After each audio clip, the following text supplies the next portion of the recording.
Good evening. It is my honor and privilege to introduce you all to Mr. Bharat Wakhlu, founder and president of the Wakhlu Advisory. Mr. Wakhlu is a transformational thought leader. He is a futurist. He is a strategic consultant. He is an innovative and ethical value creator. He's a leadership coach and an international keynote speaker, as well as an author. So I couldn't possibly contain all of that in this introduction. He has held board level positions with the Tata Steel Group and Tata Services in India, and he was also the president of of Tata Inc., based out of New York, NY. He is also the co-founder of the Foundation for Peace and Compassionate Leadership and a founding director of the Resilient Leadership and Change Masters LLP. Mr. Wakhlu has also authored 4 books, including Total Quality, Ethics and Values, Close Call in Kashmir, a novel, and his recent work, Navigating the Maze, Simpler, Smarter Strategies to Fast Track Success. I had the unique opportunity to converse with him recently, and I was very energized immediately by his very calm and collaborative demeanor. And I'm really looking forward very eagerly to his keynote address, which is on the entrepreneurship for the creation of wholesome value. Mr. Waghlu, over to you, please.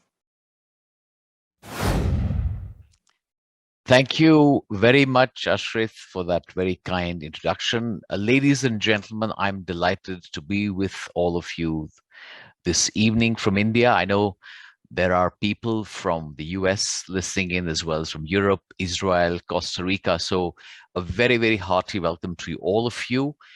I'm personally very, very pleased to be speaking to all of you on a theme that's very, very close to my heart. And I must compliment Ty for giving sustainability an emphasis and a focus, because quite frankly, this is the future of the world. And I'm therefore very, very pleased to be in your midst. I've had the pleasure of interacting with many of your trustees over the past 25 years, and I'm therefore very, very happy to be with you today. Like Ashrit said, I'm going to be speaking to you about entrepreneurship for the creation of wholesome value. And I have really created a very, very small deck to share with you. And if I have your permission, I will just share a few slides with you as I am speaking. So, the term wholesome value, as I will explain, is really a very, very important term in my view. I must admit that I'm not the author of this term. My late father, Dr. O.N. Wakhlu, and my elder brother, Arun, they wrote a book about 10 years ago called One Wholesome World, where they link the idea of wholesomeness with sustainability in a very, very beautiful and an all-encompassing fashion. And I have chosen to use the same word because, in my view, wholesome value is the only way in which we can create a world that works for all and is left for the benefit of future generations. So to start with, let's therefore understand, what do we really mean by value? And as entrepreneurs, as people who actually are running enterprises, you would agree that enterprises are meant to create value. I think that's given. But when I said this to a bunch of young managers and owners of startups, can you guess what they thought of? They started thinking about this. Yes, unicorns and soonicorns and minicorns, because they were confusing the term value with valuations. Now, I personally think it's wonderful to have companies that are truly valuable, because that also is a sign that they're creating something worthwhile for the benefit of the world, for the benefit of customers, for the benefit of other stakeholders. But a focus only on the company and the owners of the company, in my view, is a very restricted view. And we therefore have to understand that truly creating value is about creating something that brings benefits to others, whether it's agriculture, healthcare, automotive, aerospace, you name it. Whatever the enterprise, whatever the area where the enterprise is functioning, ladies and gentlemen, it has got to benefit others. Now, there are certain levers that companies typically use. And by the way, as Ashit was speaking, he mentioned to you that I spent close to 3 decades in the working for the House of Tata. Now, even though I was an employee of the Tata Group, I joined as a TAS officer many years ago, I considered myself to be an entrepreneur in that ecosystem, because every single new idea needs a nurturing environment that creates benefits that are lasting. Typically an idea like a small little infant needs to be nurtured, and that's exactly what entrepreneurs do. And I'm glad that TI is playing a very, very key role in that. But coming back to the idea of lasting value, there are certain levers, as I said, that make it possible for enterprises to create value. That is, and this is something which you will see across the board, whether it's a small startup, a big one, an old one, or a new one. Typically, these are the 4 or 5 things that companies do. First of all, they work in the intersection of the new science, the new technologies, the new knowledge that's available to us, and you all are familiar with that. And then they deploy technology and creativity and design skills to make products and processes that are smart and that solve, and this is a key phrase, that solve societal pain points, which means they are relevant, they are germane to something that's happening to the world, and therefore they're able to resolve those. Number 3, the third lever, is that they create products and processes that are affordable and accessible. Nobody is deprived of them. And finally, these solutions are environmentally sustainable and socially equitable.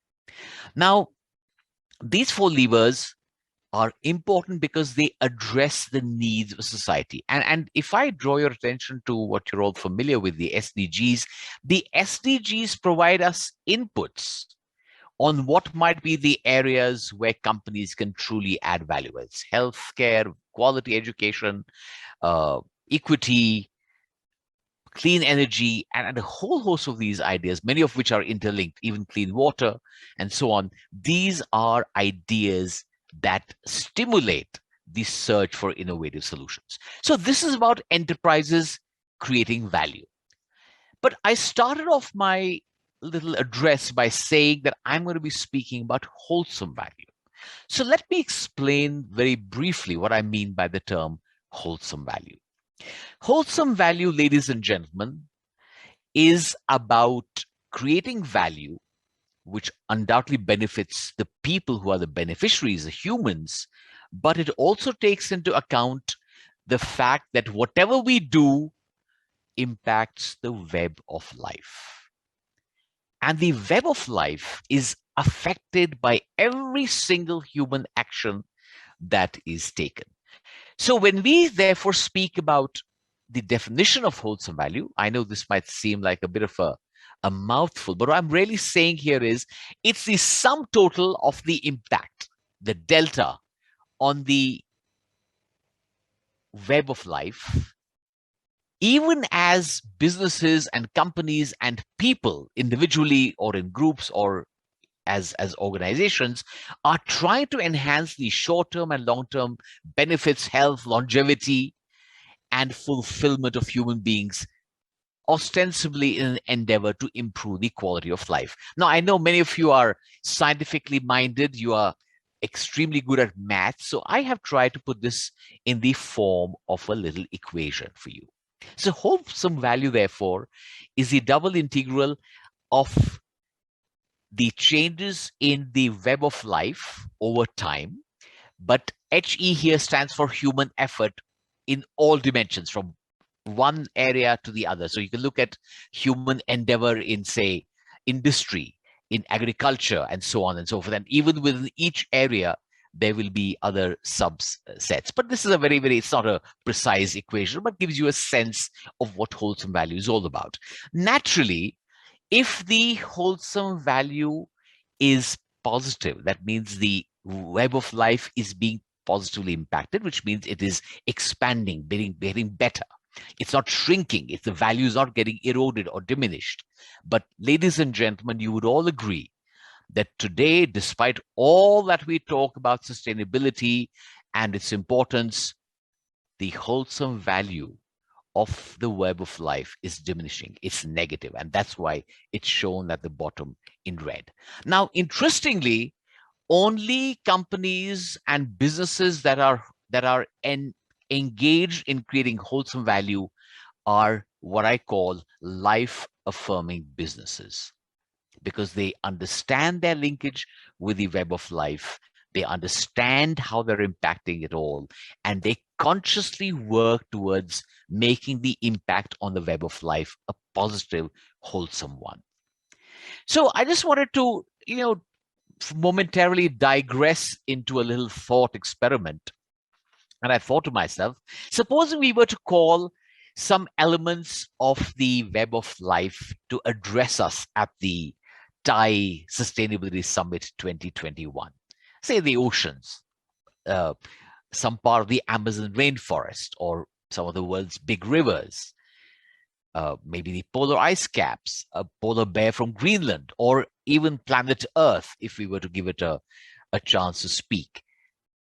What do you think these elements of our web of life would tell us? They would obviously give us a very negative report card, because quite frankly, human action has been the cause of a lot of decline and damage and erosion in the web of life over the past 150 years. So where does this lead us? I think we need to appreciate that as a civilization, we have ignored wholesome value, and in the process, value has gotten eroded. The web of life has gotten diminished, and we are continuing to not realize that this kind of a trajectory is going to be extremely, extremely harmful, not just for future generations. It's going to be harmful for us as well, because what good is it to have a startup that's a unicorn and which becomes a unicorn in 5 years if everything around us is in shambles or is a cinder? I'm sure, ladies and gentlemen, you appreciate that our connectedness is a very, very important part of understanding wholesome value and therefore working towards creating it. Now, I've just given a few examples of how we ignore wholesome value and how we erode value. So externalities of businesses, very, very limited perspectives on value creation, driven largely by creating value for limited sets of people or organizations.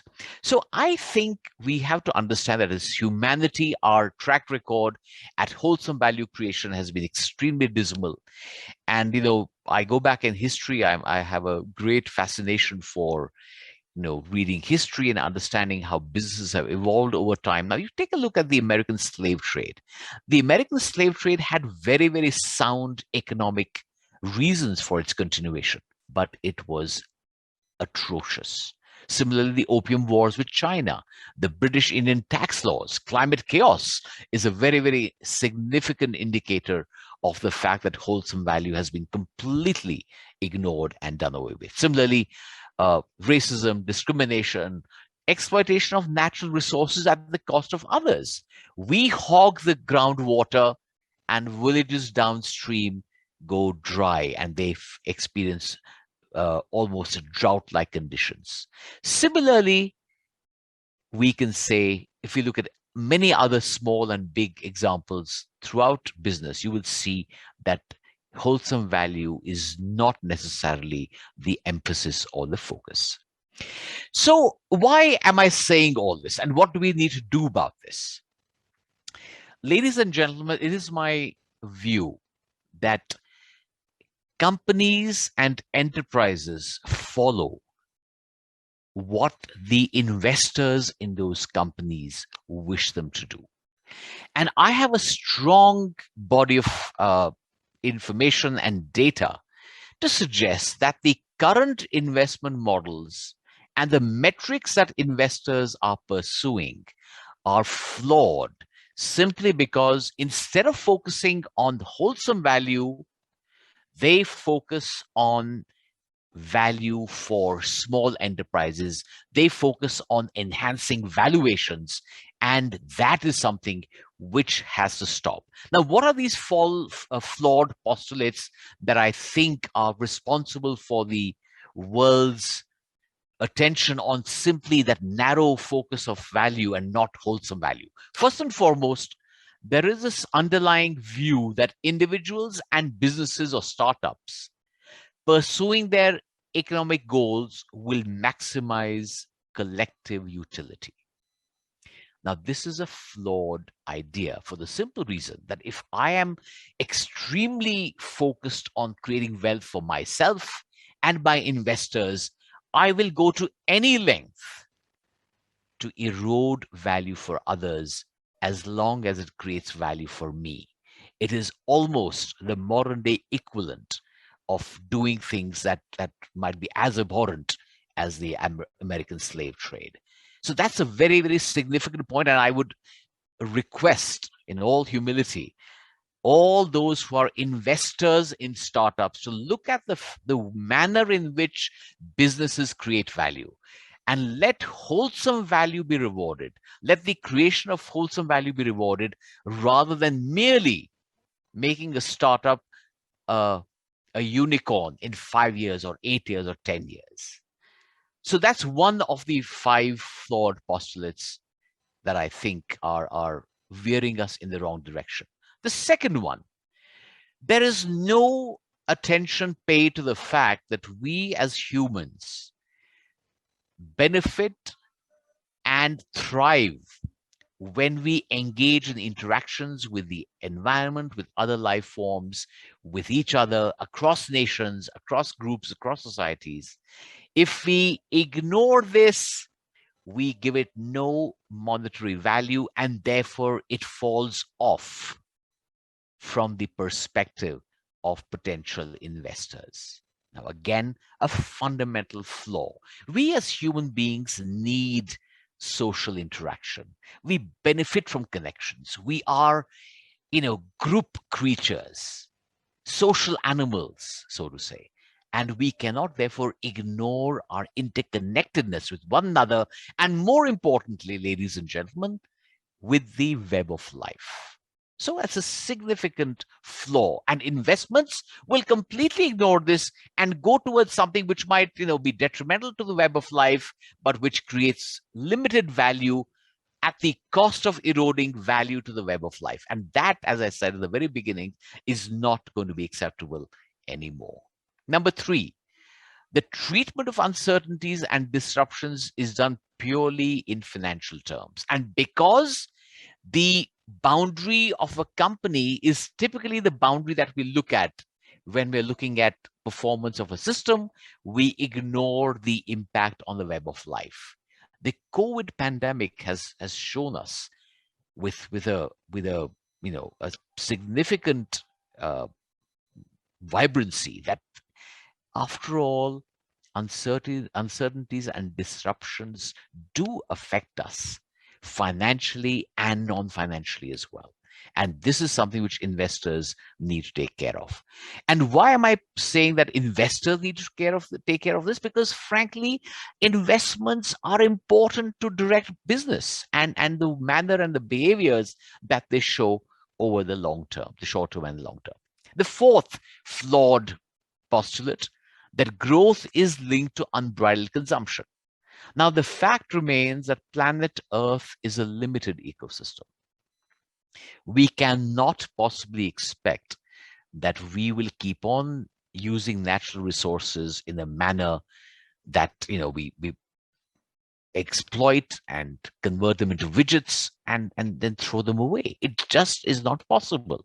There has to be a change in that. And unbridled consumption without reuse, reduction of use, without recycling, it just is not humanly or mathematically possible to sustain. And therefore, that also takes me to the other point about stimulating demand for goods through advertising is desirable. Now, this would make sense if there had been an unlimited supply of raw materials or water or many of the things that are important to the web of life and for our own sustenance. But that's not the case. And therefore, we need to look at this afresh. And finally, the fifth one, there's only an emphasis on valuations and wealth generation without any emphasis on how that is done. I personally feel that it's time for us to start thinking about how the money is made, how do minicorns become sunicorns and then unicorns, and how do they ensure that value is not eroded. Now, the moment we start talking about the process, automatically we'll start talking about equity, the redistribution of wealth, the creation of processes that do not erode value, that give a leg up to social justice, solidarity, environmental sustainability, and all those important factors that actually make a difference to the well-being of the web of life and to humanity as a whole. So, ladies and gentlemen, let me now remind you that I'm addressing these 5 important flawed postulates for the simple reason that the manner in which investing companies or investment ecosystems or startup promoters create an ecosystem will have a bearing on how companies will function. So there's an urgent need, in my view, ladies and gentlemen, that we need to alter the investment approaches and metrics that will eliminate the unfortunate downsides of these flawed postulates.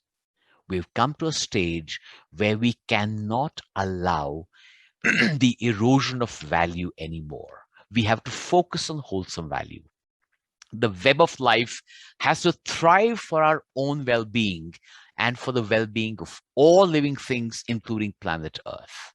So investor companies have got to use these new metrics. I don't know what those metrics are, but I've given you a sense and a broad direction as to what these metrics might need to contain. If we have to be aligned to the enhancement of wholesome value, which, as I have mentioned over and over again, is about creating value for the web of life and for all of us. And therefore, this is going to enable companies to place greater emphasis on the value enhancement for all, minimal value erosion, and the use of natural resources in an environmentally sustainable manner. Now, we already have some indicators of what might this new world look like. And many of you are already familiar. You're after all, many of the startups that are linked to TIE are actually working on those lines. So for instance, the linear economy giving way to the circular economy is a very, very strong and powerful example of creating value which is wholesome. But it's not the only model that we have. We need to create many more. We need to actually look at every significant aspect of the economy, how we create wholesome value, what are the raw materials, what are the factors of consumption, what are the factors of production, etc., and how do we really give goods and services for the benefit of others. In the circular economy, as you all know, it is a product is not even owned by customers. They use them and pay a fee, and the thing goes back again after its useful life back into the cycle. So these are indications that we have the intelligence and the wherewithal to think of new models that will benefit humankind and the web of life. We only have to apply them. Because if we give short shrift, ladies and gentlemen, to wholesome value creation, can you imagine the kind of world that we would create? It will be a dark and dreary cinder instead of planet Earth. And what good would it be then to have unicorns, a multitude of unicorns, when all around them it's going to be dark, dreary, and smoldering. So, thank you, ladies and gentlemen. Once again, I'm delighted to have been here with you at this very, very important conference, and I sincerely look forward to hearing from you in the coming days. Thank you very much.